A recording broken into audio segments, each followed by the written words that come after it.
It's February. It's Black History Month. What does that mean to you guys? Excuse me? Black History Month. We need a longer month.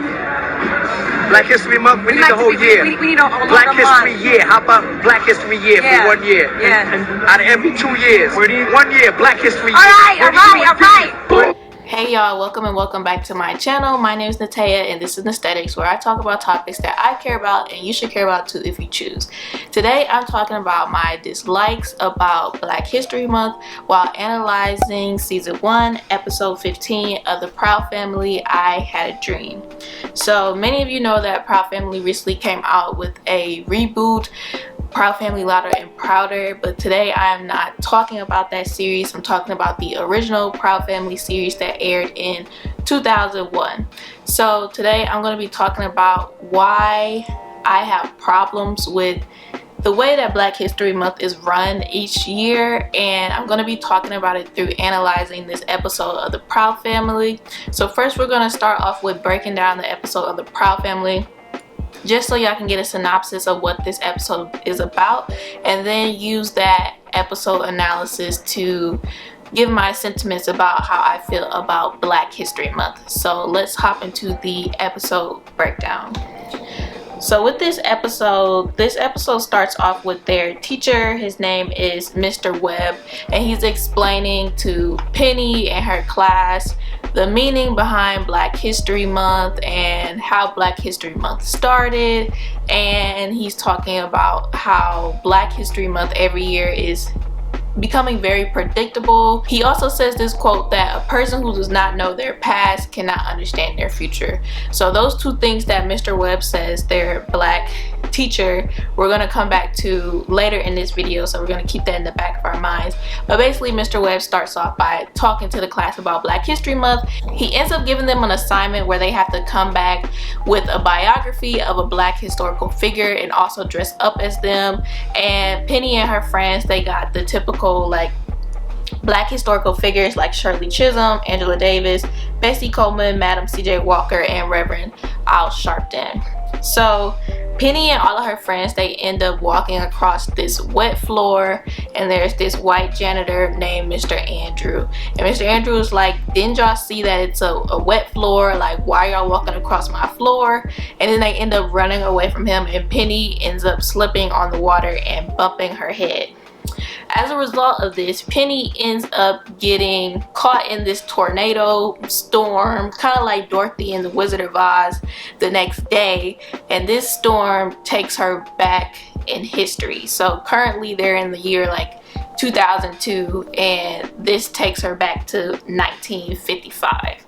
So just to give you a little context of what 1955, the time period, it was only a year after Brown v. Board of Education was passed by the Supreme Court, which was the Supreme Court case that desegregated schools. So in 1955, a lot of the schools still weren't desegregated, and even today, a lot of schools, even though it's not legal segregation, we still have de facto segregation. So during this time in 1955, a lot of schools were not desegregated yet because the Supreme Court case was just a year before that.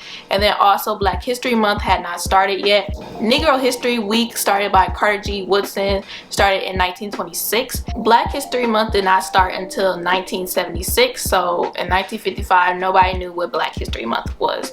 So Penny, she ends up going to school and everything is the opposite. So the Black teacher, Mr. Webb, is now the janitor, and the white janitor, Mr. Andrew, is now the history teacher. And Penny goes into her class and she's trying to tell them all these Black history facts, and they're basically laughing at her.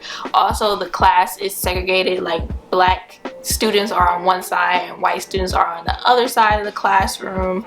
And Penny also realized that nobody likes to be called Black, but everyone who is Black is being called colored. So she's very confused at this point. She gets sent home, and then she finally realizes, after talking to her parents and looking at the calendar, that it is February 1955. So long story short, Penny and her white friend Zoe's bird ends up getting sick.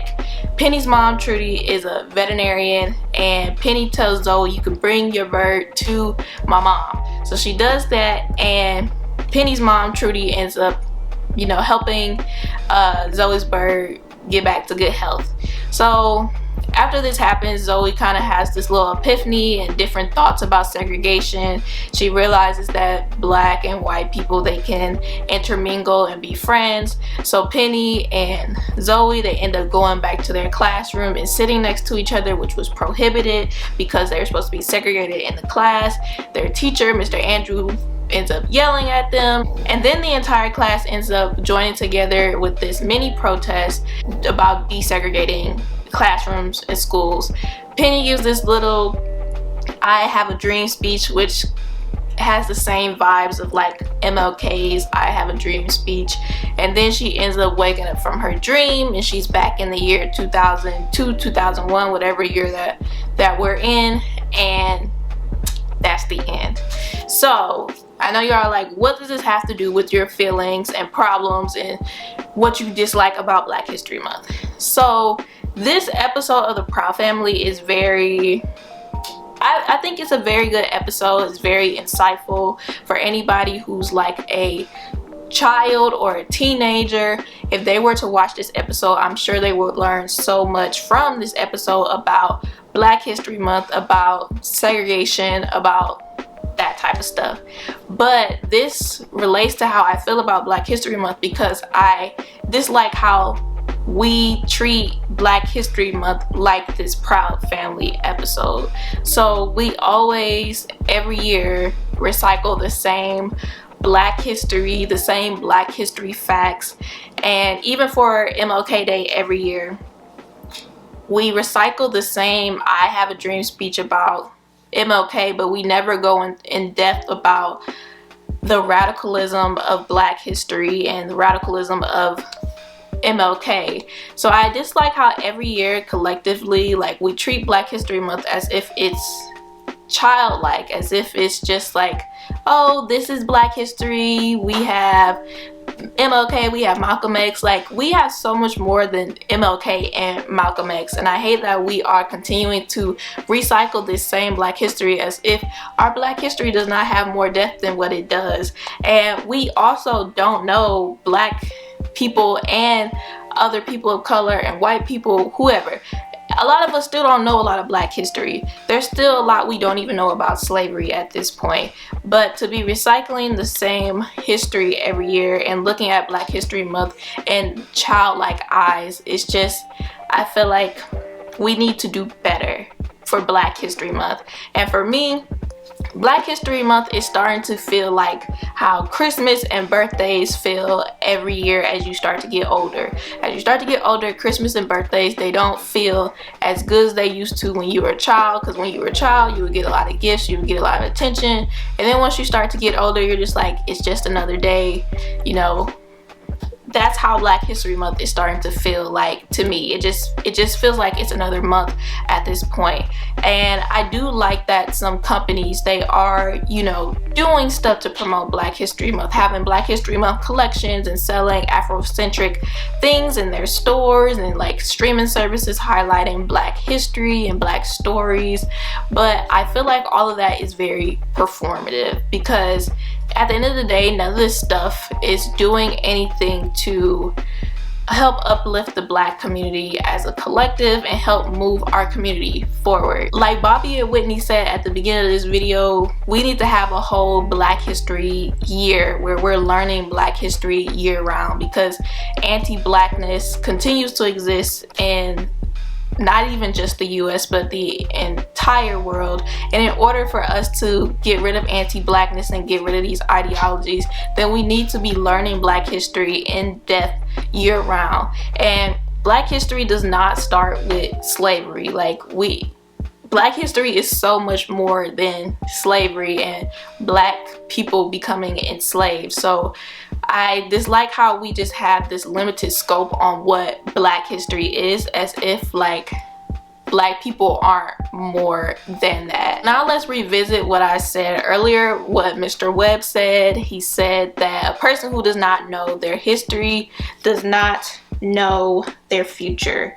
and he also said that Black History Month has fallen into a predictable pattern. So those are my sentiments. Black History Month has definitely fallen into a predictable pattern. It feels predictable. We know that these companies are going to come out with Black History Month collections every year. The streaming services, they're going to come out with Black stories and highlight them for the month of February. And if our country wants to move forward and move away from anti-Blackness, we need to know our past, our history, so that we can move forward and know our future and have a better future. So those are basically my sentiments about Black History Month. I'm not saying that Black History Month is bad. I still love Black History Month, and I want to be a part of the change in trying to teach people more Black history that they don't know. So I definitely feel like we need to do better as a collective for Black History Month, and hopefully Black History Month in the future won't continue to feel like it does. Hopefully Black History Month in the future won't continue to feel like Christmas and birthdays as you continue to get older. Because I don't know, every year, like, I don't know if it's just because of like the pandemic or what it is, but the past couple years and including this year, Black History Month it's just been like dead. Like it just doesn't have the umph that I'm looking for anymore. And maybe because when I was in school as a child, we used to do a lot more for Black History Month programs and stuff like that. Maybe because I'm not a part of that anymore, it's different. But I don't know, Black History Month is not giving what it's supposed to give anymore, and I need us to do better. So let me know your thoughts about Black History Month, or what you thought about my thoughts on Black History Month and how I feel like we need to do better as a collective, and not recycling the same history and actually doing things to uplift the Black community instead of being performative. Let me know your thoughts in the comment section below, and I will see you in my next video.